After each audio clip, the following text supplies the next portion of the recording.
Alors, vous connaissez Justin Bieber depuis ses débuts.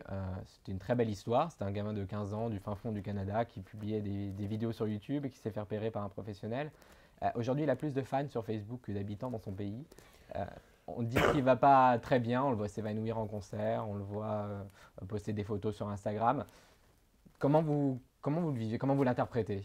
Est-ce que c'est trop de pression? Est-ce qu'il s'est brûlé les ailes un peu vite? Non, il est clair que vivre une notoriété est quelque chose de compliqué. Hmm. Il est très jeune, il a 19 ans. Mais vous pouvez avoir 25 et c'est la même chose, hein. Hmm. Vous pouvez en avoir 30 ou 40 et c'est la même chose. Vivre la notoriété, qui est bizarrement le rêve de plein de gens, de passer à la télé, d'exister, c'est très compliqué. Parce que la relation à l'autre est différente, parce qu'on vit plus normalement, parce que voilà. Et c'est très compliqué. C'est très compliqué à tout âge. À Hmm. tout âge. Alors L'adolescence, peut-être si encore un vous peu êtes plus. môme, c'est peut-être plus compliqué. Même si concernant Justin, les parents étaient assez malins. Moi, je me rappelle que Justin, la première fois il venait en promo, il y avait toujours d'abord il y avait une partie du planning qui était réservée pour qu'il étudie, Hmm.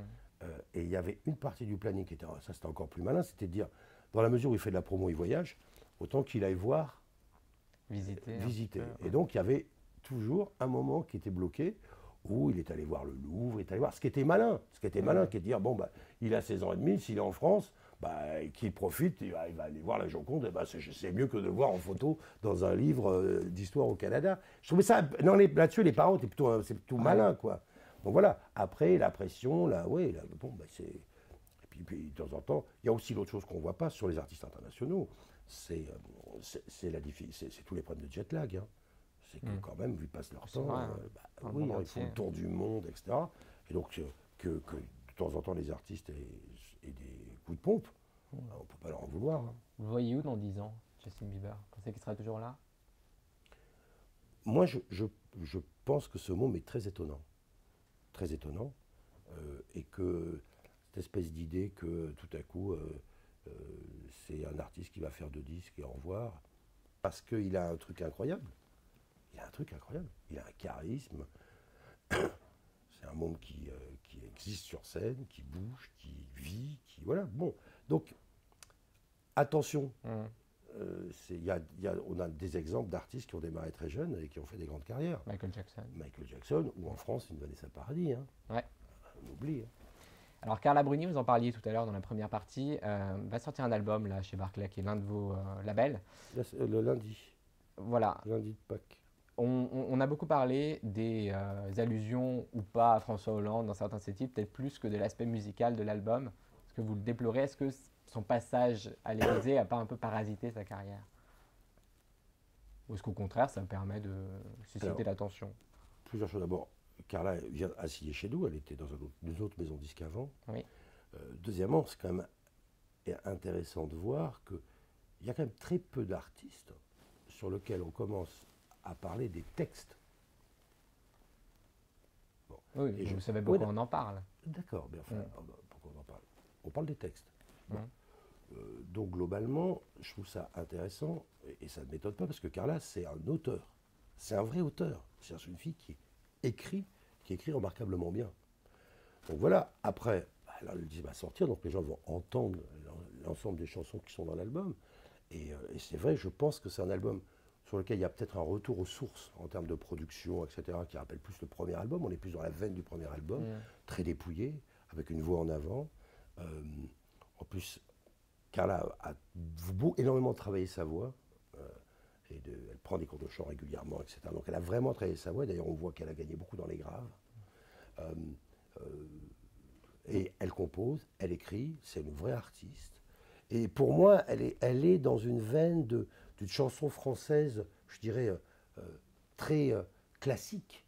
On est vraiment dans une veine de Brel, Brassens, Ferré, Ferrat, Barbara. Enfin, on est dans cet univers d'écriture, de Mm. production, de mise en son, entre guillemets. Et c'est super intéressant. Maintenant, il y a certes une chanson qui s'appelle Raymond et une autre qui Le s'appelle pingouin. Le Pingouin, Mm. mais il y a plein d'autres chansons qui sont assez remarquables. La question qu'on pose à tous nos invités, si vous aviez un conseil à donner à un étudiant qui rêverait d'avoir votre carrière, de devenir Pascal Nègre plus tard, vous lui diriez quoi? Je lui dirais qu'il a bien raison. Voilà, C'est je lui cool d'être dirais Pascal Nègre. qu'il s'amuse d'abord. Je pense que la première chose pour faire ce métier-là, c'est écouter de la musique, c'est vivre. Mhm. Donc voilà quoi. Donc je pense que d'abord, qu'ils vivent. Voilà. Qu'ils fassent la fête, qu'ils vivent, qu'ils écoutent de la musique, qu'ils s'amusent, qu'ils soient curieux.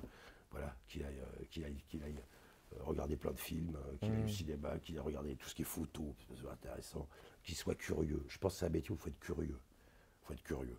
Puis voilà quoi. Et surtout, qu'il ne fasse pas ce métier parce qu'il voulait être chanteur et puis que ça ne le fait pas quoi. Moi, j'ai jamais voulu chanter, d'ailleurs, vous m'avez jamais entendu chanter, Dieu merci pour vous. Donc voilà, évitons ça. De temps en temps, il y a des gens qui, bon, je ne peux pas être Font ça par chanteur, dépit. par dépit, qui ne fassent pas ça. Mais après, mais très bien, il a raison. Il a raison. Et puis, la musique a vécu ses transformations. Pendant des années, on nous a expliqué qu'on était mort, qu'on n'existerait plus, etc. La réalité, c'est qu'aujourd'hui, la musique est réellement, sûrement, la première industrie culturelle à avoir. On est en train de finir notre évolution numérique. Donc, on a été en fait des pionniers dans cette aventure. Donc voilà quoi. Donc en plus, il y a plein de choses à apprendre et il y a une modernité assez marrante dans ce Sur business. ces belles paroles qu'on va se quitter. Merci beaucoup d'avoir répondu à nos questions. Et merci à vous de nous avoir suivis. Restez branchés sur Sciences.tv pour de nouvelles aventures politiques, culturelles. Nouvelle émission culturelle qui arrive bientôt avec Thomas Dutronc comme invité. Vous le connaissez bien. Je vous salue d'ailleurs. Les artistes, oui. Voilà. Je passe le message chez Universal. C'est bien. Ça sera Confiture de culture, la première de l'émission culturelle. À très bientôt.